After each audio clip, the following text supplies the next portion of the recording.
Alors, le résultat d'apprentissage aujourd'hui était d'établir des équations qui sont équivalentes entre sinus et cosinus.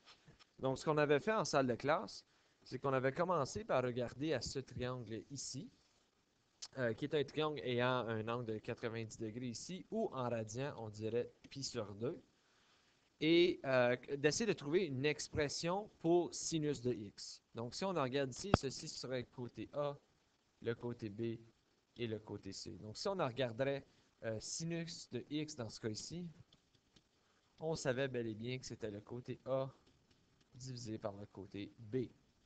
Mais là, pour le cosinus de l'angle C, on s'est dit qu'on allait évaluer l'angle C en faisant le total d'un triangle rectangle. Donc, on sait que le total d'un triangle, habituellement, ça a 180 degrés, mais en radian, ça, ce serait donc pi. Alors, pi serait égal à, ou tu pourrais dire pi moins pi sur 2 moins x, ce serait ton angle C. Donc, tu enlèverais pi sur 2 et x, donc pi sur 2 et x de ton triangle pour être capable de trouver ces C. Et pi moins pi sur 2, ça te donne donc pi sur 2 moins x comme valeur de C. Et ce qui me permettrait ici de dire, OK, bien, cosinus de l'angle C, ce serait donc cosinus de pi sur 2 moins x. Et lui, ce serait l'adjacent sur l'hypoténuse qui serait également A sur B, ce qui est effectivement une équivalence à sinus de x. Donc, on pourrait conclure que cosinus de pi sur 2 moins x serait équivalent à sinus de x. Si on regarde un autre exemple, essayons maintenant avec tangente et cotangente. Donc, encore une fois, n'oubliez pas, cet angle ici, c'est pi sur 2 moins x. Alors, si je regarde pour tangente de x, ce serait l'opposé sur l'adjacent. Donc, tangente de x, ton opposé serait A, ton adjacent, ce serait, oh pardon, C. Ensuite, si je veux déterminer une expression qui définit le rapport cotangente, bien, cotangente, c'est l'opposé. Donc, si tangente, c'est opposé sur adjacent, nécessairement, cotangente, ce serait adjacent sur opposé. Et c'est avec l'angle C, donc cotangente de l'angle C, ce serait cotangente de pi sur 2 moins x, qui serait égal ici, si je regarde, adjacent, opposé, donc A sur C, qui est dans le fond la même chose que tangente de x. Alors, on voit que cotangente de pi sur 2 moins x, c'est également la même chose que tangente de x. Puis là, on a fait ça en salle de classe, puis on a venu à bout d'établir ou de voir cette table ici, qui est un résumé de toutes les équivalences avec l'angle pi sur 2. Donc là, vous vous demandez à quoi ça sert. Bien, ça sert parfois à trouver un angle qui, si autrement on ne le connaîtrait pas dans le circuitaire, parfois ça peut nous aider. Ou ça peut également vous aider à trouver un angle qui est équivalent. Donc, si on en regarde ici, je cherche sin de 5pi, sin de pi sur 5. Donc, nécessairement, je ne connais pas sin de pi sur 5, mais je pourrais le taper dans ma calculatrice et je verrais que sin de pi sur 5, c'est environ égal à 0,59. Maintenant, on dit utilise des expressions trigonométriques équivalentes pour évaluer le cosinus de 3pi sur 10.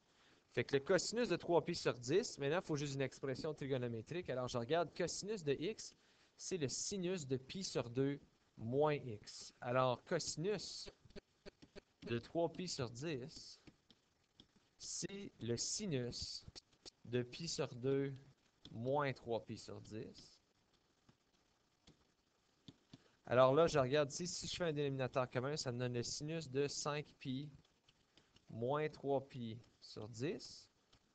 Ce qui va te donner, donc 5pi moins 3pi, c'est 2pi, puis je peux simplifier ma fraction.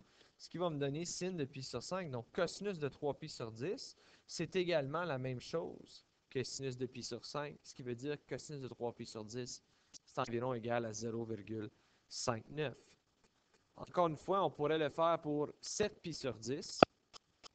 Donc, encore une fois, cosinus de 7pi sur 10. Maintenant, je vois ici, c'est une fraction qui risque d'être nécessairement plus grande que pi sur 2. Donc, si on la regarde ici, si ce serait... parce que ici, on peut quand même faire le pi sur 2 moins, mais puisque je vois que cette fraction ici risque d'être plus grande que pi sur 2. Donc, dans ce cas ici, ce que je peux faire, c'est je peux aller chercher d'autres version de ceci, à cause j'ai aussi une version avec une somme. Donc, si jamais que ton angle est plus grand que pi sur 2, tu pourrais faire une somme et on va voir comment ça devrait donner quand même une valeur. Alors, tu regardes, tu as le sin de 7 pi sur 10 plus pi sur 2.